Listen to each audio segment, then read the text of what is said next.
దీనికి ఆచుడు దీనికి గురువు చంద్రబాబు నాయుడు.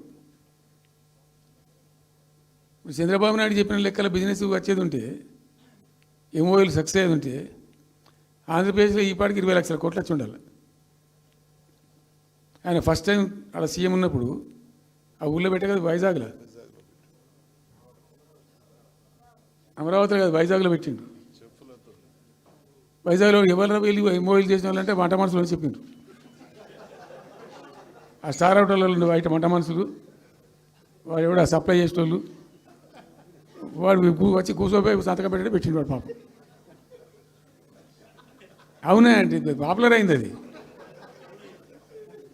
ఇప్పుడు మరి ఎక్కడ ఆ పెట్టుబడి ఎక్కడ చెప్పండి. ఆఖరికి 10,000 కోట్లు అన్న రావాలి.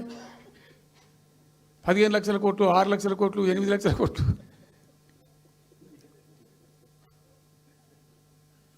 అయితే అప్పుడు తమాషా జరిగింది.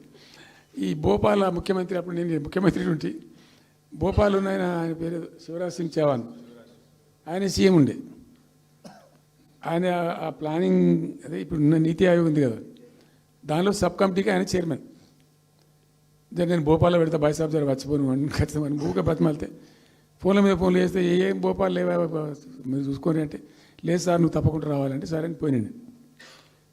అయితే ఆడొక ఇండస్ట్రీ మినిస్టర్ ఉంది, వాళ్ళ గవర్నమెంట్కి ఉంటారు కదా మధ్యప్రదేశ్కు. ఆమె వచ్చి నీ కొడుకు వచ్చి బాగా ఆగమాగం చేస్తానని మమ్మల్ని అంటే ఎందుకు చేస్తాడమంటే, ఆయన అదొకటితోటి మాట్లాడి ఎక్కువ చేసుకుంటుండు బాగా అంటే, నువ్వు కూడా దాంట్లో గట్టిగా చెయ్యి. ఆమె వసుంధర రాజే చెల్లెలు, ఆమె పేరు యశోధర రాజేనా ఏదో అన్నది.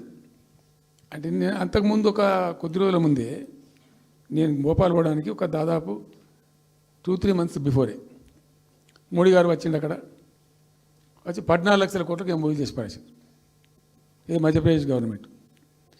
ఏంటి మొన్న 14 లక్షల కోసం చేసింది కాదమ్మా, మీకు నాకు అర్థం కాదు, నీకేం రాలేదంటావు నువ్వు. ప్రధానమంత్రి మీకు సపోర్ట్ ఉండే, మీకు పార్టీ మీకు మంచిగా నీకు ఇంత లాభం ఉంది అంటే, ఓ సో బోగసాయి సాబా ఆమె నేను అతను ప్రామిస్ చెప్తాను. నేను ఐ వాజ్ షాక్డ్. అది వచ్చేదా పోయేదా సార్ అంత వాటిగా గ్యాసు అంటే, ఈ గ్యాసులు ఎవరిని మోసం చేయడానికి ఇంత వంచిస్తారా ప్రజలను? నికరంగా వస్తే పెట్టుబడులు రావాలి కదా, కనబడతాయి కదా. ఆ పెట్టుబడులు వస్తే లాభాలు జరుగుతాయి, ఉద్యోగాలు వస్తాయి, ఫ్యాక్టరీలు వస్తాయి, అడిషనల్ ఇన్కమ్ జనరేట్ అవుతుంది, స్టేట్ గవర్నమెంట్కి జిఎస్టీ పెరుగుతుంది. ఏం లేదు వాటిదే గ్యాసు. మొన్న వీలైతే చెప్పి 5 లక్షల నువ్వు కొంచెం తగ్గించి చెప్తున్నావు. నేను పేపర్లో చూసింది 575.